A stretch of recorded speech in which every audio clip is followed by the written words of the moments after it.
Bwanangu amefariki. Amefariki miaka 13 iliyopita.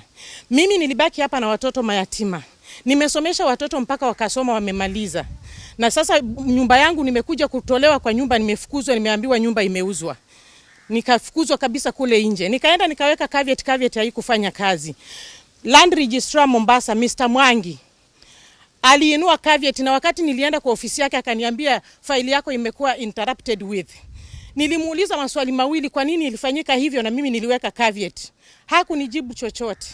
Alinyamaza akaniambia ofisa wake ndio walifanya hivyo. Sasa mimi nauliza, hiyo ni ungwana, hiyo ni justice kweli? Ministry of Lands Mombasa imenihangaisha kabisa mwaka mzima, mimi ninalala nje. Ninashindwa kitu cha kufanya, ninashindwa kitu cha kula, na mimi ni widow wa Nation Juma Gango, na yeye alijenga hii nyumba, tulijenga na yeye. Kabla hawajakuja hawakuniserve na notice yoyote. Walikuja kuni-evict and they came with 50 goons. 6 in the morning, 6 a.m. in the morning. And they came with 3 policemen wa Nyali. So even when I went to ask when I went to Nyali to ask if at all there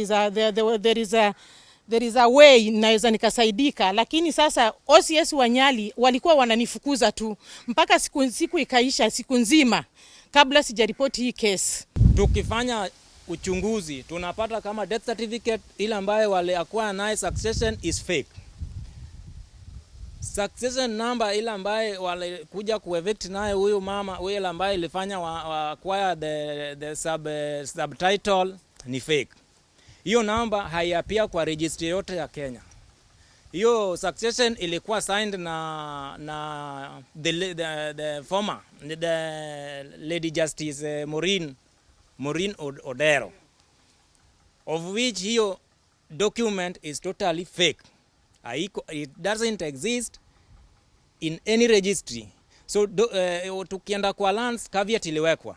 Caveat ikiwekwa ni mwenye ameweka caveat na the opponent. Kama caveat inawekwanga mahali iko dispute, kutoa caveat ni watu wote wakae chini katika ofisi ya registrar ndio caveat iinuliwe.